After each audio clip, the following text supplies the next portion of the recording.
I want to talk about tariffs because it's been a very hot topic this week. And I want to make sure everyone understands why it's a hot topic, because all we're getting is talking points. But let's dive a little bit deeper into tariffs a little bit. And mind you, we're not politicians, we're not economists. We know a little bit about a lot of things, but I know when we're being hustled, and when it comes to tariffs, we are. So let's get into it. Mark Cuban, no, it's a horrible, it's the worst thing. You should never do it. Trump, my favorite word in the dictionary is tariffs. Everybody's talking about trade deficits, trade surplus. How the hell does this thing work out? I'm going to explain to you tariffs in a way that you can explain to anybody moving forward. You ready? Let's. All right, everyone, real quick. This is Patrick Bet David, and he does the PB. Well, I know it says VT. Valuetainment is the name of the channel. Right. Yep. And he does a lot of amazing work on here talking about politics, and I know he had an interview with Trump as well too. So definitely take a look at his channel. Let's just say I am an accountant and I need referrals. I want you to give me clients because I need to grow my business. Let's say you sell auto insurance and we meet each other. We're friends. We're networking at a local Chamber of Commerce event. We say, hey, man, you give me one referral, I'll give you a referral. You want to kind of share some clients together? Let's do it. No problem. So all of a sudden, a month later, I've given you 5 referrals. You've given me 0. I have a referral deficit of -5. You have a referral surplus of +5. Trade deficit, trade surplus. You get the idea? Now, think about it if a year later, 5 years later, you and I are giving referrals to each other. I sit down and I look at the numbers and I said, wait a minute, Johnny, I've given you 1,100 more referrals than you've given to me. Do I look like a dummy to you? Why do I keep giving you referrals? And you give me nothing in return. You're like, you can stop there. So I led in with this because I wanted people to understand how tariffs work. So I'm going to present something. I want to show something real quick. Let me present. Share screen. Stop. Oh yeah, you got to stop first, right? There you go. All right, so we're going to share the screen to do trade balance by country. There we go. All right, so you see what I got highlighted here, right? Yes. All right. Well, the United States has the largest trade deficit in the world. It's not even close. That's number one. So I want to lead with that, and I want to play the second video, and then we can come back, and then we can talk this out. So I'm gonna stop sharing. I want to set the tone because I want people to see where I'm ultimately going to go with this, or where we're ultimately going to go with this. But play the second video, and then we could kick this thing off. Yep.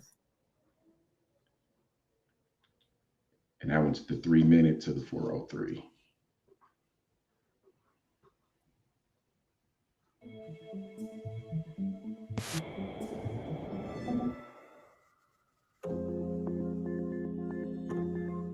In an effort to avoid U.S. tariffs, Chinese companies are moving their raw materials and operations to Mexico. Jordan Dewart is the president of cross-border logistics company Redwood, Mexico. In addition to this 100,000 square foot warehouse in El Paso, the company also has about 200 employees. Whoa. I know he says in Mexico, but it gets worse. I wish we could go through this whole video, but just what I clipped out should be good. All right. In Mexico. How has the landscape changed since the start of the Trump trade war when it comes to Chinese manufacturing? Well, it's no secret there was a lot of pressure on Chinese companies after those trade wars. And I think we saw immediately an opportunity for Chinese companies to move to Mexico to kind of catch this nearshoring wave. Ocean container data tracked by freight analytics firms and NADA backs that up. We have seen 18 months in a row now with ever increasing, basically all-time high monthly imports from China to Mexico. Container traffic from China to Mexico has surged in recent years. From January to August 2024, China to Mexico container trade was up. Stop there. So let me just go ahead and make my point, and then we can just build off of that. While we're sitting here getting worked up about, I'm saying we, like I'm still a part of, I left the Dems in 2010. While y'all still getting worked up about abortion, which we proved a couple of weeks ago that less than 1% of the cases are non-consensual acts or the woman's life being in danger. But y'all got worked up about that anyway.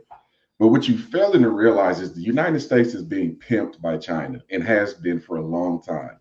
So the only person who I know of in politics, there's three people who have called out China for pimping us economically, and they're all Republicans: Donald Trump, Ron DeSantis, Sarah Huckabee Sanders. Mhm. So I'm gonna show one more thing, one more visual aid, because I like to substantiate the things that I'm saying. So let me share one more time. All righty. TR, I know you know the answer to this, but you can see these are trade surpluses. These are the people that are making the most money. China is outperforming everyone. But if you look at all these countries on this list, most of them charge the United States tariffs. Yeah. We're behind the ball when it comes to tariffs. I don't think people realize how easy it is to start a business in this country, and foreigners realize it too. Because again, this ties into what I do for a living during the day. If you're a foreigner and you want to start a business in the United States, really all you got to do is just hire an executive that's in the United States. Now, us being Americans, if we want to start a business in China, they have to at least own 50% of the company, and you have to give up all your patents and trademarks to whoever your Chinese-based partner is. Right. You see where I'm going with this? Like Yeah. China is playing with us, and now they're using Mexico, and Trump knows this. Like they're using Mexico as a loophole, so they're just setting up shop in Mexico. Mexico is letting them do whatever they want, hmm and they're just shipping their products to the United States via Mexico at a lower rate. So this is why Trump has been talking all this week about we need to put tariffs on Mexico, and he even mentioned Canada too. I'll Yeah. admit I don't know where the Canada talk came from, but Mexico, Trump's argument was we need to put tariffs on them because they're letting all these illegal immigrants come here. They're not doing anything to stop them. But now with this extra information added here, what are your thoughts on the tariff strategy that Well, Trump wants to implement? so real quick, do you know who got us into this trade deficit war, or why it's so terrible, or when it started at least? Maybe the audience might know. Break it down for me. I mean, if you had to say which president, which one do you think it was? I would say this is spread out over a bunch of administrations, but some people would probably point to the Clinton administration. Ding, ding, ding, ding. Yeah. Yep, exactly. Yep. And when it happened, I mean, that led to one of the biggest one of the 2000 bubble crash. Yeah 2000, was it 2000? Yeah, it was 2000, and 2001 was 9/11. So so when that stuff happened, it started with Clinton. I mean, it just put us in a way terrible situation with China. And then if you go back to Trump's first administration, when he was president back in 2016, he decreased the trade deficit between U.S. and China. I don't know the exact number, but he decreased it the most out of all the presidents prior before him, and then obviously with Biden after him. And so tariffs is the way to go. And I know some of the criticism is that it's going to raise prices on goods and stuff like that. That's supposed to happen in 2016 and 2020, and most people that I know just ran the money up. So which is it? If tariffs are that bad, then how come Americans didn't feel the brunt of that? Ever since Biden's taken office, we've been in a what do you call it? A recession for the most part since he's taken office, and people are feeling it. So tariffs are the way to go. And I kind of wish the media would. And CNBC is. I mean, I haven't watched the whole video. I just watched a clip. But CNBC is one of the few. Also some of these other folks out here, they're not being honest about how the tariffs have been terrible for, or not putting on. Well, the tariffs, they still have the Trump tariffs in effect, and Biden added to those tariffs on China. So if the tariffs are that bad, then why haven't they rolled back the tariffs? So I'm all for the tariffs. I'm saying the tariffs were put it on there because if we're some of the top consumers for all these other countries, then why are they not paying tariffs to us, or why we don't have tariffs on them? So that's how Patrick David said is we're doing all these giving out all these referrals, but we're not getting anything in return. We're really not. And I want people to realize Trump talks about tariffs, right? A lot of this he's doing for leverage because I think the United States still has one of the largest consumer markets in the world. Mhm. India and China are the only countries that are more populated, but there's more money, there's more disposable income in the United States. So other people know this and they want to sell their products here. And you have to leverage that to get a better deal. That's why Trump went in and looked at NAFTA, the relationship with NATO, and some of these other countries that we trade with. And he realized like these are terrible deals. They're reaping all the benefits and we're getting nothing. Right. So the only way I'm gonna get that back is by threatening with tariffs. Now, I don't think he fully intends to go through with every tariff that he wants to do, but I think he wants to put these other countries on notice that he's not afraid to do it. And that's going to bring them back to the table to want to talk and renegotiate. That's number one. But Number two, didn't Trump or didn't those car factories, didn't they already put it on notice or in Mexico? I could have sworn those car companies pulled out of Mexico trying to build those new factories. Yeah, there's one that's already said they're going to build a plant in Alabama. I think I don't remember which one it is, but they were supposed to build one in Mexico and decided to go to Alabama instead. Now we can go back and forth and debate with y'all if you think that's related to Trump or what Biden and Kamala Harris are doing. Oh, that's 100% Trump.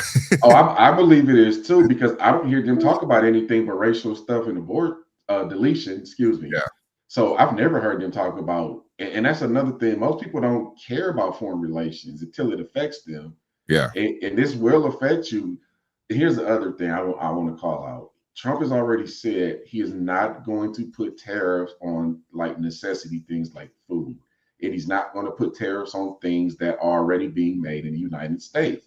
Right. So ultimately, what he's trying to do is tell these people, you need to build here and create jobs here, or we're going to tax the hell out of you.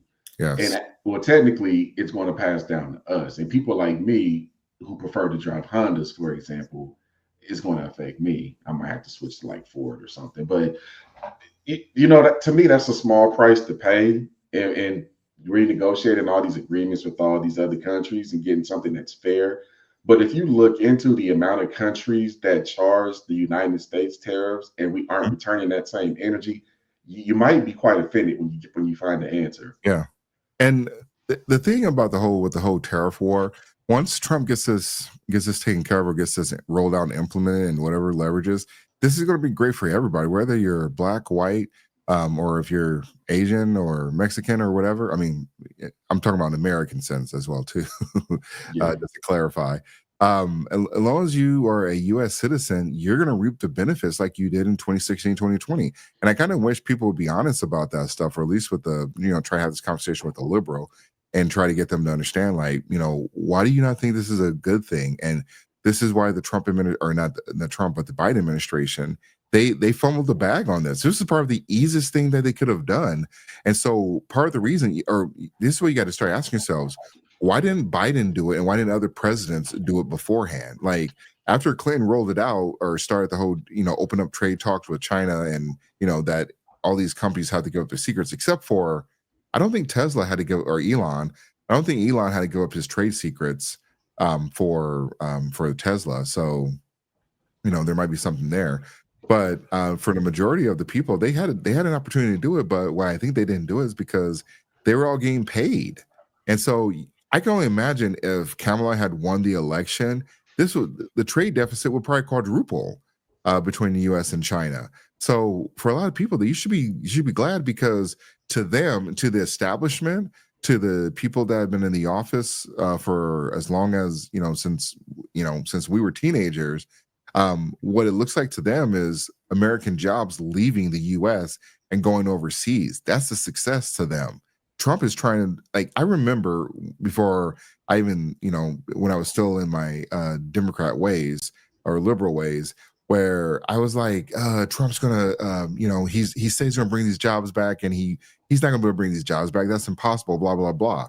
I didn't realize there were two things that were. I mean, yeah, tariffs were bad, but the tariffs did work for Trump administration, and it's not like prices went through the roof. Like had it been for COVID, he had one of the best economies in the last 20, 30 years. And so that's the only thing that could have derailed. That's the only thing that had to derail him. And the second thing, he still had an administration that was, or people within his administration that was getting in his way. He had establishment Republicans. I know we, rail on Democrats, but we had a lot of Republicans that didn't get on board. And so hopefully, this second go around when he does have the House, well, if the Republicans can hold on to the House, because there's some shenanigans happening there. But if they can hold on to the House and the Senate, and I think the Senate is locked up though, but if they can do those two things, then they should be able to get a lot of things passed, and hopefully make some of those things law though, because these tariffs, I'm not confident if they get another Democrat in there, they're not going to do anything. The Democrats have not they don't understand they work for us. I don't know when it happened down in the timeline where the Democrats believe they stop working for the people, they start working for the elites. That didn't work for them. It didn't work from 2016 and 2020. That's up for discussion. We don't get this channel struck, but there's a conversation for 2020. But in 2020, with Trump winning, you got to start asking yourself what's going on. Who's really working for Americans? Who's working for the middle class? Because it sure as hell ain't the Democrats, and it sure hell it wasn't like some of the other, the past presidents, like Republican or Democrat. I don't think they're really working for us. So we're, thankful that Trump did win, but we got to start looking forward as well too, because I know he's not even in office yet, and I'm already thinking like once Trump's out of office, he's put a lot of these things in place. If the Democrats get control again, they're just going to mess it up because they don't work for the middle class. They work for the elites. So I posted 3 articles to make 2 different points. Earlier, I said China keeps playing with the United States, right? They're playing with Canada too. The first 2 articles I posted, and this is how you know China doesn't respect the United States or Canada. They have secret police forces in both countries. They're enforcing Chinese law. I heard about that. Yep. In both Canada and the United States, confirmed by the Justice Department, right? So that's number one. Number 2, Sarah Huckabee Sanders. I said she's one of the few people that called out China too. She's the governor of Arkansas right now, I believe. One of the things she called out is the amount of Chinese companies that are buying up U.S. farmland. They're trying to get a monopoly on produce in the United States, right? Yep. And that's number 2. And then number 3, I think I realized why Trump wants to put tariffs on Canada. So that 3rd article I posted talks about the increased border crisis in Canada. You can edit that out, right? Yep. Okay, cool. So yeah, the northern border is becoming the problem too. You good?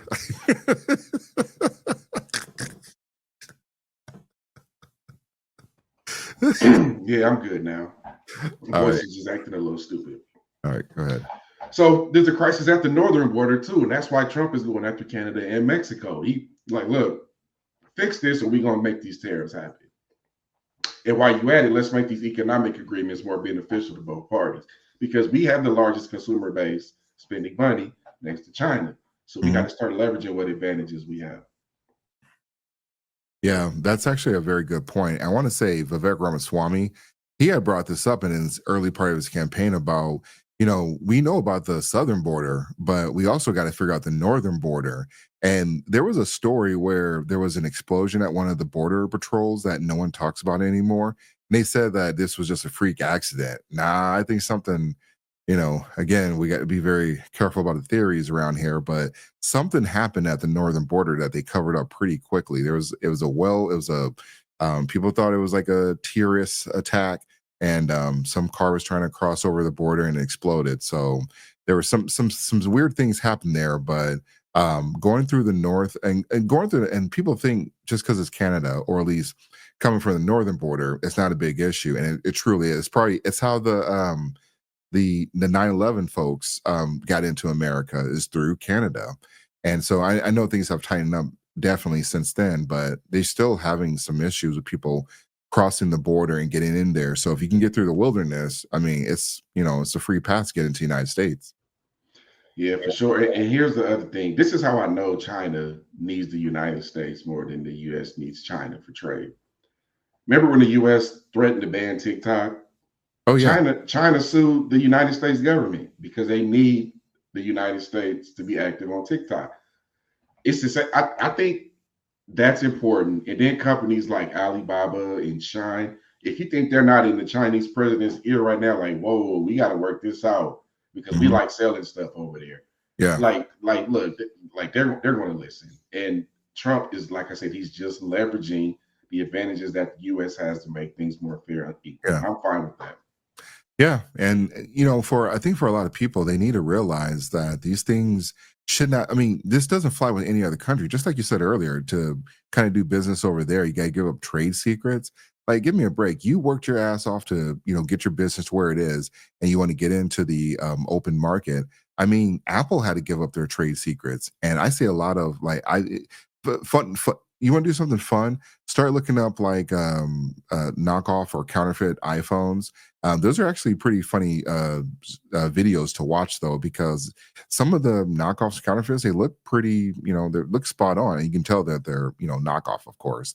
But for a lot of people, like a lot of businesses, they don't want to give up their trade secrets. How do you imagine doing if that happened in the United States? You came up with like a business idea, and you had to give up your trade secrets to the market you're trying to sell in. That's insane to me. And the amount of people that don't understand this or don't care, like this is why some of the jobs, the factories, that's why they're not here anymore. So the American people have been sold out, and we need to get back to that. We have a sense of pride and things being made in America and not made in China. Yeah, man, absolutely. And that's where it starts. And that's how you're going to bring back jobs. That's how you're going to save cities like Detroit. We got to start making our own stuff again. I just don't see any way around it. And more importantly, we got to make sure everybody in our house is taken care of first before we try to help the world. Yeah, yeah, definitely, and that's what Trump is going to go do, and hopefully things continue. Or I mean, as he's filling out his cabinet, and we could probably just a good time to wrap it up. Just a real quick, like maybe a couple words. How do you feel about Trump's cabinet picks? I think that it's not going to be as easy for him as he thinks it is. I think there's still enough Republicans that hate him that they're going to try to block a lot of this stuff. And Yeah, that's to be expected. I think there needs to be some pushback, but at the end of the day, they better realize they better get as much done as they can in 2 years because there's going to be a blue wave that hits Congress if he doesn't do what he said he would.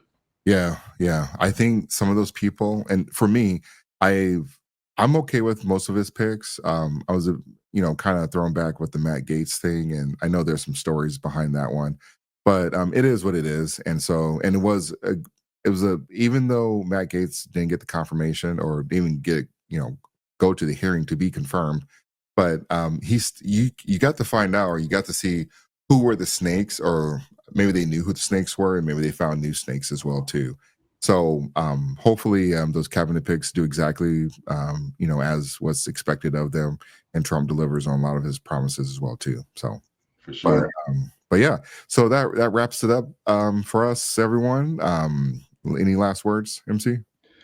No, I'm lost my voice toward the end, y'all, but I appreciate y'all rocking with me. I don't know what the hell that was, but we made it. Yep. Well, thanks for tuning in, and I hope everyone has a happy and safe Thanksgiving. Peace.